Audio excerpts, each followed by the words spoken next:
안녕하십니까, 백영입니다. 투자권유 대행인 강좌를 맡게 된 백영이라고 합니다. 여러분에게 합격을 안내해 드릴 거고요.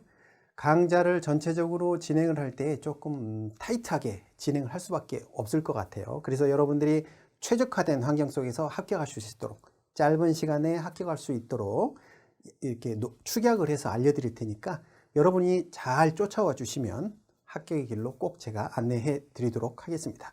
여러분이 보실 교재는 비법 노트 압축된 교재를 받아서 지금 보고 계실 텐데요. 그것만 충분히 공부해 주시면 될 거고, 제가 이제 강좌를 진행할 때는 모두 다 알려드리거나 읽어드리진 않습니다. 다만 제가 알려드리지 않더라도 이 교재, 그러니까 강좌를 위해서 제가 만든 교재에는 내용이 압축되어 있기 때문에 모두 읽어는 보셔야 되고요.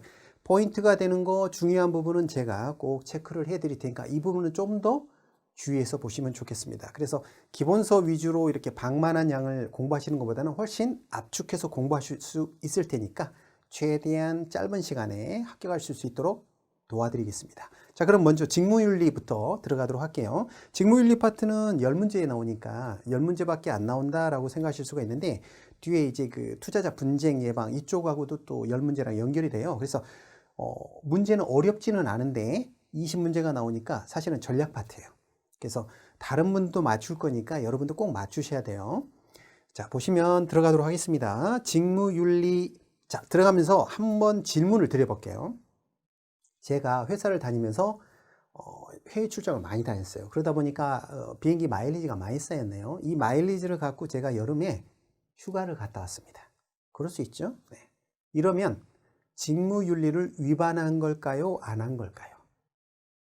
자, 본인 앞으로 쌓인 항공 마일리지니까 문제가 없을 것 같잖아요. 그렇죠? 그런데 교과서에서는 문제가 있다고 보는 거예요. 출장 나갈 때 써라. 일종의 회사 자산이라고 보는 거죠. 자, 이게 바로 이제 직무윤리를 볼 때의 관점인 거죠. 어떤 느낌인지 이해가 되시죠? 좀 보수적으로 판단을 해주시면 돼요. 일상적인 생활과는 약간 그런 느낌, 도덕적인 느낌. 자, 보시겠습니다. 챕터 1 직무윤리 일반이죠. 직무윤리에 대한 이해 보시면 도덕적 딜레마와 윤리 기준 보시면 의무론과 목적론이라고 나와 있죠. 2018년에 새로 들어온 내용이니까 시험에 나올 확률이 높을 것 같아요. 의무론이라는 게 뭐냐? 도덕. 그래서 의무론과 목적론 보시면, 목적론에서는 이 결과 중심이라는 거, 요거를 꼭 생각을 해주시면 될 거예요. 목적론은 결과. 그래서 결과가 오르면 된다는 거죠. 그래서 공리주의, 벤담, 밀, 이쪽은 이제 의무론은 칸트.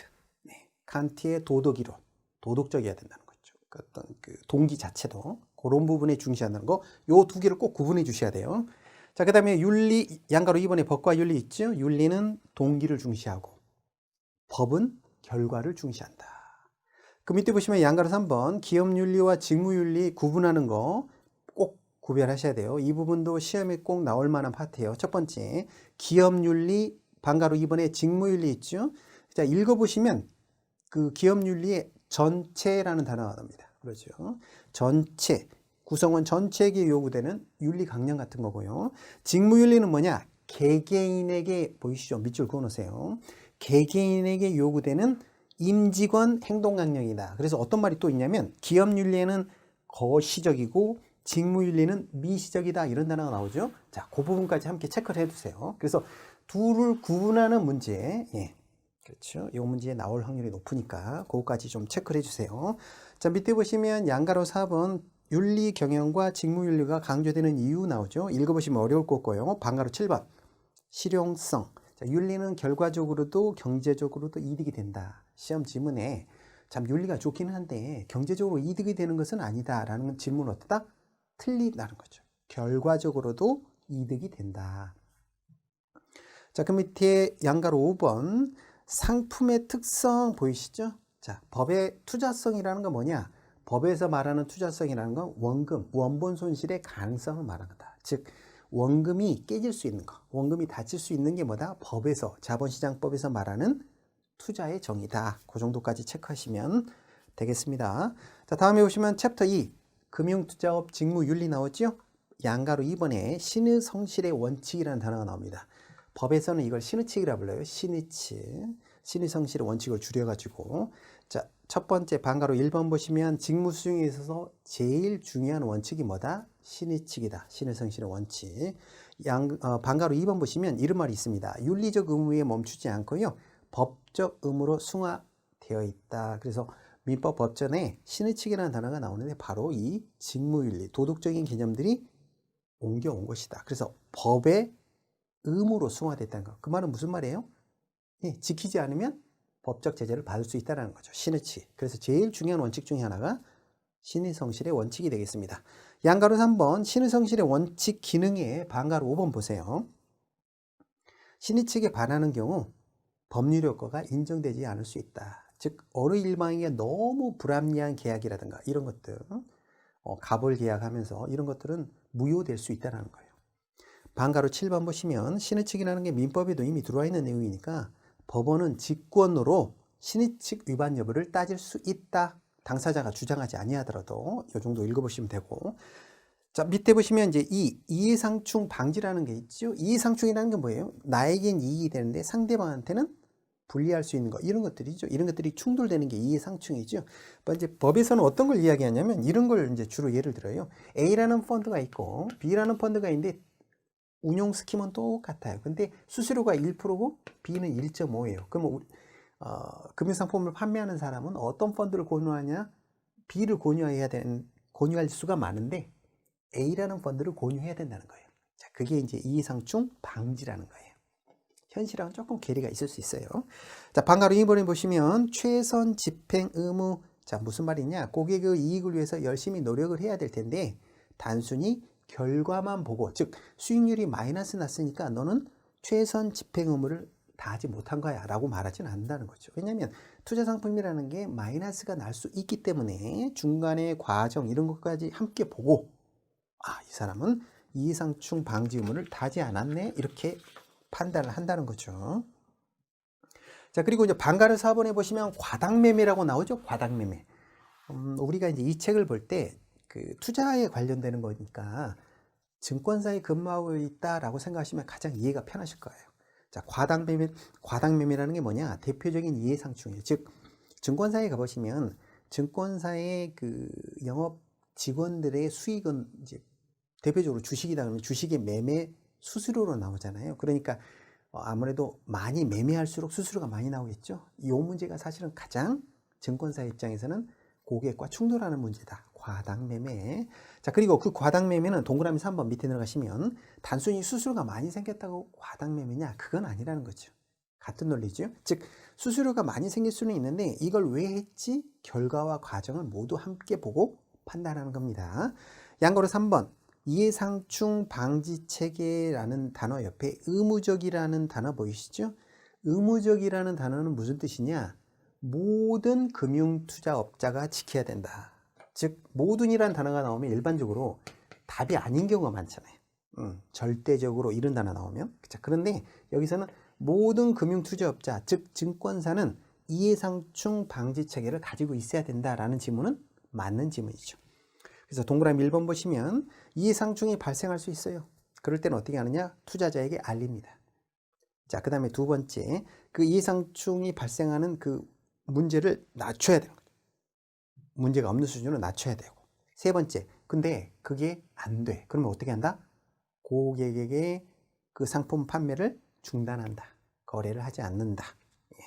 그래서 틀린 지문은 이렇게 나오죠. 충분히 알리고 거래한다. 이건 아니라는 거죠. 틀린 지문이에요. 주의하셔야 되고. 그 밑에 보시면 이제 양가로 4번 창충할 때 누구 이익을 제일 먼저? 고객, 그 다음에 회사, 그 다음에 임직원이죠. 그러면 고객 간에는 평등하다. 현실이 그런지는 모르겠습니다만은 책에는 그렇게 나와 있다는 거죠. 네. 자, 그리고 이제 양가로 5번에 보시면 정보 교류 차단 의무라고 있죠. 차이니즈 월, 중국의 주계 장막, 만리장성 이렇게 정보가 차단되어 있다는 의미예요. 차이니즈 월. 동그라미 4번 보시면 이런 말이 있죠. 자, 고객 상충, 그러니까 정보 교류 차단을 해야 되는 게 뭐냐?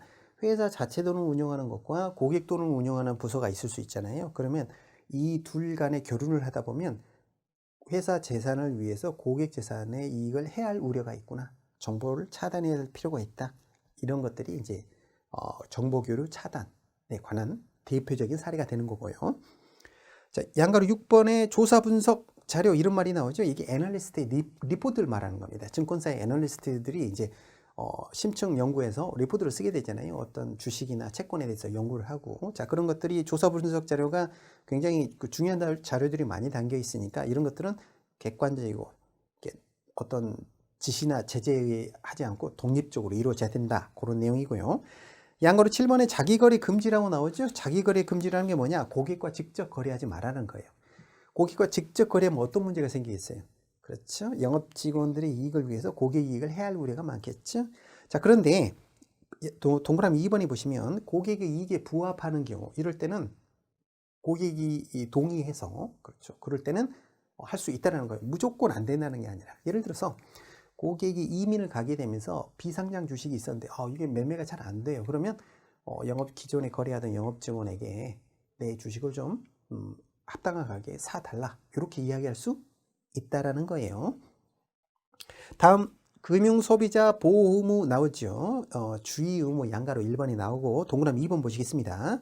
자, 주의 의무라는 게 있는데 전문가의 평균 수준, 그 업에 종사하시는 분, 예를 들어서 제가 은행에 갔으면 텔러를 만날 텐데 그 텔러는 은행에 종사하시는 분의 중간 정도 수준, 그렇죠. 일반인 수준이 아니라 그 업에 일하는 전문가 수준의 평균 수준을 말하고 있는 거예요. 증권사가도 마찬가지죠. 자, 그 정도의 수준을 주의 의무를 요구한다는 거예요. 자, 동그라미 4번에 신중한 투자자. 신중하다는 건 뭐죠? 조심스럽다는 뜻이죠. 그 옆에 단어 보이시나요? 그때쯤 보시면 포트폴리오라는 단어가 나오죠. 포트폴리오라는 건 뭐죠? 분산 투자를 말하고 있는 거죠. 즉 나누어서 투자한다. 왜 나누어서 투자해요? 위험을 줄이려고. 신중한 거 연결이 되시죠? 매칭해서 기억을 하시고요. 자, 그 밑에 보시면 이제 금융소비자 보호 조직이라는 게, 요게 이제 2018년에 새로 들어온 건데 CCO라고, 커스터머 오피서인가 봐요. 치프 커스터머 오피서. 자, 총괄 책임자인데 뭘 총괄하느냐? 금융소비자 보호를 총괄하는 사람을 두도록, CCO를 두도록 돼 있고요. 시험 문제상 동그라미 1번 대표이사 직속, 여기까지 기억하시면 되고 나머지는 읽어보시면 문제 없습니다. 대표이사 직속으로 CCO가 일을 하는구나, 그만큼 중요하구나. 네, 요즘 금융소비자 보호에 대해서 굉장히 강화되고 있으니까 나머지 쭉 읽어보시고 양가로 5번에 상품의 판매 단계에 소비자를 어떻게, 금융소비자를 어떻게 보호할 것인가. 첫 번째 적합성이 나오죠. 자, 적합성과 적정성에 관한 거는요, 시험 문제에 뭐 그냥 나온다고 생각하시면 돼요. 적합성은 뭐냐? 부합하느냐에 관한 거죠. 고객이 투자 목적에 부합하느냐. 적정성은 좀 더 나간 겁니다. 정당하냐. 그래서 파생 상품, 좀 유치하긴 하지만, 자, 파생 상품 적정성 꼭 기억하셔야 돼. 헷갈리거든요. 그렇죠. 자, 파생 상품처럼 위험한 상품을 거래할 때는요, 고객이 직접 걸어왔을 때, 제가 권유하지 않고 고객이 걸어왔더라도 바로 하면 안 되고, 투자 목적에 부합하더라도 이게 정당한 건지 다시 한번 체크한다는 거예요. 강화된 거죠. 네, 요렇게 시험 목적상 요렇게 꼭 기억을 하시고, 적합성은 뭐냐? 투자 목적에 부합하느냐. 읽어보겠습니다. 방가로 1번 적합성. 투자 목적 등등에 적합한지를 체크한다는 거고, Know your customer라고 있죠. 당신의 고객이 어떤 상황이고 어떤 목적인지 정확히 알아라 라고 하는 거예요. 그래서 읽어보시면 되고, 자, 그 밑에 방가로 2번에 적정성 나오니까 파생상품 보이시죠? 파생상품 같이 위험한 상품은 추가로 적합성에 기본적으로 해야 되고요, 추가로 적정성 원칙까지 따진다. 그걸 꼭 체크해 주시기 바랍니다. 시험 문제 무조건 나옵니다. 자, 그 다음에는 이제 설명 의무라는 게 나오죠. 설명 의무, 당연히 설명해야 되죠. 근데 이제 자본시장법이 강화되면서 어떻게 됐냐면, 고객이 이해하도록 설명하라, 이렇게 바뀌었어요. 그 말은 무슨 말이냐? 과거에는 그냥 잘 설명해 라고만 돼 있었다면 지금은 고객이 이해하도록, 굉장히 중요한 거죠. 그러면 고객이 이해 못하면 안 된다는 뜻이잖아요. 그렇죠? 보시겠습니다. 방가로 3번 설명 의무, 중요사항을 고객이 이해할 수 있도록 설명해라. 중요사항은 뭔가요? 그러면 투자 여부를 결정에 영향을 미칠 수 있는 것들, 이게 이제 중요한 거예요. 그러니까 A부터 Z까지 모두 설명하는 게 아니라 중요한 내용, 투자 의사결정에 영향을 미칠 수 있는 것, 중요한 내용만 고객이 이해하도록 설명하면 된다. 자, 그래서 동그라미 1번 일반 투자자에게만 설명 의무가 부과된다. 전문 투자자는 뭐예요? 선수니까. 잘 아니까 굳이 안 해도 되고. 자, 나머지 다 읽어보셔야 돼요. 제가 하나하나 말씀 안 드리더라도. 자, 동그라미 4번 보시면 이런 말이 있죠. 이해 수준을 고려해서 설명하라. 즉 고객이 투자를 많이 해왔어. 펀드인데 그러면 어때요? 좀 약식으로 설명해도 되고, 이 고객이 정말 처음이야. 펀드 투자가. 그러면 어때요? 자세히 설명해라. 동그라미 5번 고객이 설명을 했는데 그 위험이나 수익 구조를 이해를 못 하세요. 그럼 어떻게? 투자를 멈춰라. 그렇죠. 판매를 하지 마라. 현실은. 네, 그렇죠. 판매하지 마. 이렇게 돼 있는 거고. 동그라미 6번 설명서 수령을 거부하는 경우가 있죠. 투자 설명서를 교부하도록 돼 있는데 거부하는 경우, 이럴 때는 어떻게 한다? 그런 경우를 제외하고는 투자자에게 설명서를 꼭 교부해야 된다. 이 말을 시험지문으로 바꾸면 모든 고객에게 설명서를 꼭 교부해야 된다? 틀린 말이죠. 거부할 수도 있다는 거예요. 다음에 동그라미 8번 보시면 고객이요. 야, 이게 투자가 잘 되면 참 좋은데 투자가 잘 안 됐을 때는 꼭 이런 문제 생길 수 있죠. 내 돈 내놔. 이렇게 된단 말이죠. 그럴 때 어떻게 하느냐. 난 설명 못 들었는데 고객이 이렇게 말할 때 버든 오브 프루브, 입증 책임이 누구에게 있다? 사업자에게 있다. 즉 금융기관에 소속된 임직원이 우리는 설명을 했어요 라고 증빙해 줘야 된다는 거죠. 그래서 보면 엄청나게 사인을 하잖아요. 뭐 들었음, 읽었음, 받았음, 뭐 이렇게 증거를 잘 가지고 있어야 되죠. 자, 방관의 사업만 보시면 부당 권유의 금지 나오죠. 밑에 쭉 내려가시면 동그라미 2번의 디귿번 강행 규정으로 이런 말이 나옵니다. 자, 그러니까 부당한 권유는 당연히 말 전체적으로 안 되겠지만 손실이든 이익이든 사전이건 사후건, 손실이 나면 내가 책임질게. 사전에 했거든. 나중에 손실이 났어요. 내가 책임져 줄게. 이익이 보장해 준단 말이야. 가입 전, 가입 후든 모두 안 된다는 거예요. 이 자체가. 심지어는 제가 보장을 해줄게 라고 고객에게 설명하는데 고객이 가입하지는 않으셨어요. 근데 이 말을 한 자체, 보장각서를 써준 그 자체가 규정 위반이라는 거예요. 그 말이 바로 강행 규정이다 라는 거죠. 자, 그래서 그 밑에 보시면 그런 말이 있죠. 고객이 위탁하지 않더라도 이 자체가 뭐다? 규정 위반으로 처벌받을 수 있다라는 겁니다. 굉장히 엄하죠. 실제로 이것 때문에 다치는 분도 많이 봤어요. 제가 현업에 있을 때 조심하셔야 됩니다. 자, 니은번에 보시면 이어집니다. 그 증권과 장내 파생의 경우에는 권유할 수 있다. 그 말이 무슨 말이냐면, 자, 새로운 펀드가 나왔어요. 새로운 펀드 상품이 나왔는데 고객에게 권유하고 싶어요. 고객님, 새로운 펀드가 나왔으니 한번 가입을 고려해 보세요 라고 할 수 있다라는 거죠. 자, 원래는 고객이 요청이 없으면 그렇게 전화해서는 안 되지만 영업을 해야 되잖아요. 금융기관도. 자, 증권과 장내 파생은 해도 된다는 거예요. 고객이 나에게 알려줘 라고 미리 말씀을 하지 않으셨더라도 증권과 장내 파생은 이렇게 전화해서 할 수 있는데 뭐는 안 된다고 되어 있죠? 장외 파생은 안 된다는 거예요. 장외 파생은 파생 상품인데 거래소 외에서 거래되는 거죠. 이게 위험 구조를 좀 파악하거나 늘 거래가 되는 게 잘 아니기 때문에 위험 구조를 좀 파악하기가 힘들 수가 있어요. 그래서 장외 파생은 고객의 요청이 없었으면 스스로 전화해가지고 영업사원이 전화해서 안내해서는 안 된다는 거예요. 자, 이렇게 장외 파생은 제한이 많구나. 요거 머리 꼭 기억해 두세요.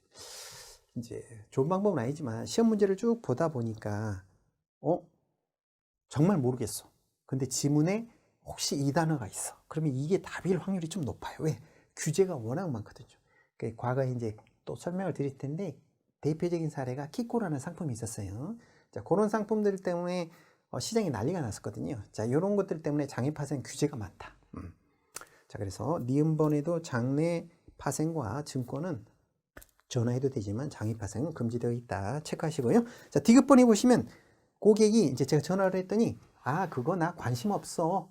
됐거든 이라고 하셨는데도 또 권유할 수가 있대요. 그때가 언제냐? 보시면 첫 번째 1개월. 한 달이 지나면 또 전화해도 돼. 자, 그리고 다른 상품은 전화해도 돼. 그리고 이제 책에는 한 가지 더 있었는데 이제 새로운 교재에는 빠져 있던데 사실은 이제 변액보험, 투자 상품이죠. 보험 중에서. 자, 변액보험 이 세 가지는 뭐냐? 고객이 됐거든이라고 해도 또 전환이 되는 거죠. 그래서 예를 들어서 오늘 제가 주식형 펀드를 권유했더니 고객이 됐거든이라고 하시니까 그 다음 주에 채권형 펀드, 그 다음에는 신탁 상품, 그렇죠? 그 다음에는 뭐 새로운 ELS 상품 이렇게 권유를 했어요. 근데 고객이 그래도 됐거든이라고 했죠. 근데 또 한 달 지났죠. 한 달이 또 지나면 또 권유할 수 있다.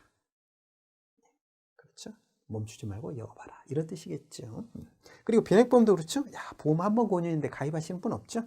끊임없이 권유해야 가입이 되겠죠. 그래서 자, 이러한 것들은 고객이 됐거든이라고 하더라도 또 권유할 수 있는 상황이다. 그래서 변액보험도 하나 적어놓으세요. 자, 이렇게 보시고 나머지 쭉 읽어보세요. 어려운 거 없죠? 자, 이제 밑에 양가로 6번에 반가로 3번에 보시면 공정성 유지 이쪽이 나오죠. 거기 동그라미 4번 보세요. 자, 동일한 성격을 가진 소비자에 대해서는 동일한 서비스를 제공하면 된다. 즉, 공정해야 된다는 게 모두 똑같아야 된다는 의미는 아니라는 거예요. 대표적인 사례가 이런 거죠. 홈 트레이딩 시스템. 인터넷으로 주문하시는 분이 있고요. 전화로 주문하시는 분이 있어요. 어느 게 수수료가 비싸요? 당연히 사람이 해야 되는 전화가 비싸겠죠. 자, 이런 것들. 수수료가 모두 같아야 되느냐? 아니라는 거죠. HTS로 하시는 분은 수수료를 좀 저렴하게 해드려도 된다는 거예요. 그렇죠? 바로 그 말입니다. 동일 서비스, 동일한 성격을 가진 소비자 군에 대해서는 서비스를 등이 동일하면 수수료가 차이가 발생해도 합당하다면 그게 뭐예요? 공정성 위배는 아니라는 거예요. 이해가 되시죠? 자, 그런 내용까지 체크하시고요. 밑에 보시면 반가로 4번에 관련 제도 나오죠? 어려운 거 없습니다. 모니터링 해피콜 하죠? 일주일 안에 제3자가 전화해가지고 문제가 없는지 체크하는 해피콜 체크하시면 되고, 이 부분이 이제 2018년에 이 부분은 새로 들어온 건데 크게 뭐 중요치는 않을 것 같고요. 다음 보시면 자, 본인과 회사 그리고 사회에 대한 윤리 이게 나오죠. 그거 보시겠습니다. 법규 준수 본인에 대한 윤리에서요. 거기 반가로 1번의 법규 준수 동그라미 3번 보시겠습니다. 법조문은 물론이며 법정신과 취지, 그렇죠? 이 법이 만들어진 취지까지 지켜야 된다는 거예요. 보수적으로 판단하시면 되지요. 자, 그 다음에 자기혁신, 품위 유지하라, 독립성 이런 분들이 나오죠. 독립성 보시면 이제 조사 분석 업무가 꼭 나와요. 즉 애널리스트의 리포트는 누군가의 제재나 간섭을 받게 되면 옳지 않은 정보가 만들어질 수 있기 때문에, 그렇죠. 시장의 금융 질서를 어지럽힐 수 있으니까 독립적이어야 된다, 이런 공정해야 된다 이런 말이 자주 나올 거예요. 조사 분석 업무. 그렇죠. 그 다음에 이제 반가로 보시면 사적 이익 추구 금지가 나오죠. 사적인 이익을 추구해서는 안 된다는 거죠. 이게 직접 받는 것만 제재받는 게 아니라 속된 말로 쿠션 쳐서 받는다고 그러죠. 다른 거래를 통해서 직접 받는 게 아니라 다른 거래를 통해서 이렇게 우회적으로 받는다, 이런 것도 다 안 되는 거죠. 조금 주의하실 게 뭐냐면 동그라미 2번에 예시 사례로 되어 있죠. 사용 범위가 공연이라든가 운동 경기, 이런 문화활동, 도서 음반에 제한된, 그렇죠, 이런 상품권은 가능하다는 거. 이게 이제 과거 책에는 있다가 빠졌다가 이번 책에 새로 들어온 거예요. 그러니까 이 부분은 조금 주의해 주세요. 다시 한번 정리하면 운동 경기라든가 문화활동으로 제한된 상품권은 가능하다는 거예요. 네, 그 정도까지. 과거에는 그게 이제 줘서는 안 되는 금액, 뭐 이런 금액 한도가 있었거든요. 이런 부분은 이제 새 책에서는 삭제가 됐으니까 이런 식으로 문제가 나올 것 같아요. 그거까지 체크하시고요. 동그라미 3번. 성과보수 제한이라는 말이 나오는데 조사 분석 자료 담당자 기업금융 연동 이게 안 된다고 돼 있죠. 기업금융이라는 게 뭐냐면 인베스트먼트 뱅킹, IB 부서라고 그러죠. 인베스트먼트, 우리가 알고 있는 그 미국 유수의 그 은행들이 알고 보면 증권사 형태를 띠는 게 많잖아요. 메릴린치라든가 골드만삭스라든가. 어쨌든 인베스트먼트 뱅킹이 중요한데 이쪽은 무슨 일을 하냐면 M&A를 주선한다거나, 그렇죠, 채권을 인수하다가 큰 금액으로 발행되는 채권들을 인수해 버린다거나 이런 일을 하는데, 조사 분석 자료는 리포트 쓰잖아요. 이 사람들이 예를 들어서 IB 업무에서 M&A를 하나 추진하는데, 야, 조사 분석 자료, 애널리스트 리포트를 좀 좋은 방향으로 써줘. 그러면 내가 요 수수료 많이 나오니까 성과급을 얹어줄게. 요런 일을 하게 되면 뭐예요? 금융시장 내에서 어떤 특정한 증권들의 가격들을 왜곡시킬 수 있는 문제들이 생기잖아요. 그런 걸 막겠다는 거예요. 그래서 IB와 조사 분석 자료는 독립적으로 상호 성과 보수를 연동시키거나 이런 일을 해서는 안 된다는 거예요. 자, 그 밑에 보시면 이제 회사에 대한 윤리가 나오죠? 회사에 대한 윤리 보시면 방가로 2번 보세요. 공적 자산. 그렇죠? 집에 막 그 A4지도 가져가시고 심지어는 생수도 담아가고 원래는 다 이게 안 되는 거죠. 네. 어쨌든 이게 얼마나 넓은 범위냐면 보시면 방가로 2번에 동그라미 1번 보시면 읽어보시면 쭉 나오죠. 부동산을 가져가지는 않겠지만 동산 이런 거 당연히 안 되겠고 무채재산권이라는 게 뭐지? 특허권 같은 거죠. 어떤 형체가 없는 거, 영업비밀 정보, 영업기회와 같은 영업기회. 그래서 여러분이 만약에 A라는 회사에 근무하시다가 B라는 회사에 이직을 하게 되면서 A 고객들에게 제가 모시던 기존 회사의 고객들에게 제가 B 회사로 옮겼으니까 자 거래를 B 회사로 옮겨주세요라고 편지를 보냈다. 바로 여기에 걸릴 수 있다는 거예요. 영업기회와 같은 것도 뭐다? 회사의 자산이 된다는 거예요. 그래서 조심해야 되죠. 소송 걸릴 수 있죠. 네. 그래서 보통 전화만 하시더라고요. 네. 편지 보내는 건 레코드가 다 남으니까 조심해야 된다. 자, 다음 보시면 경영진의 책임 방가로 3번 보시면 동그라미 2번에 사용자 책임이라는 단어가 나옵니다. 그 금융에서는요, 그 공공성이 굉장히 강조가 되다 보니까 사용자 책임을 묻는 경우가 굉장히 많습니다. 이게 뭐냐? 예를 들어서 쉬운 예로 짜장면 가게를 하는데 짜장면 배달부가 바라바라바라바 하면서 이렇게 중앙선을 좌우로 이렇게 흔들다가 할아버지를 치게 된 거예요. 그렇죠? 그러면 오토바이를 운전하는 이 친구는 배상할 능력이 안 돼요. 치료비를. 그럴 때 누가 책임진다? 그 배달을 시킨 그렇죠. 점주가 책임을 지도록 하고 있다. 이런 것들이 바로 사용자 책임이에요. 그래서 금융기관 직원이 펀드를 거짓으로 팔았다. 그러면 그 직원은 당연히 문제가 되는 건 당연하고 회사도 책임을 묻게 하겠다. 관리 책임을 물어서. 그게 바로 사용자 책임이고 금융기관 및 금융 관련에 있어서는 이 사용자 책임을 굉장히 엄격히 물어요. 투자권유 대행인이 증권사에 등록하고 활동하는데 나쁜 짓을 했다. 그러면 관리를 정확히 했는지 체크를 해보고 금융기관이 잘못했다 그러면 금융기관에도 책임을 묻는다. 굉장히 강화되어 있어요. 자, 그런 부분 책임 보시면 되고요. 다음에 정보보호가 나오죠. 요즘 그 정보보호에 대해서는 굉장히 민감해들 하시잖아요. 굉장히. 그렇죠. 방가로 4번에 동그라미 2번 보시면 이런 말이 나와요. 그 정보를, 비밀 정보를 제공하는 거는 굉장히 이제 어떤 절차와 이런 것들이 필요할 거고, 당연히 준법감신의 사전 승인. 그 지문을 읽다 보시면 준법감신이 나오면 승인을 언제 하느냐? 99% 사전 승인이에요. 어쨌든 사전 승인을 받고 그 비밀 정보를 제공할 수는 있을 텐데 업무를 하다 보면 필요할 수 있잖아요. 그런데 필요한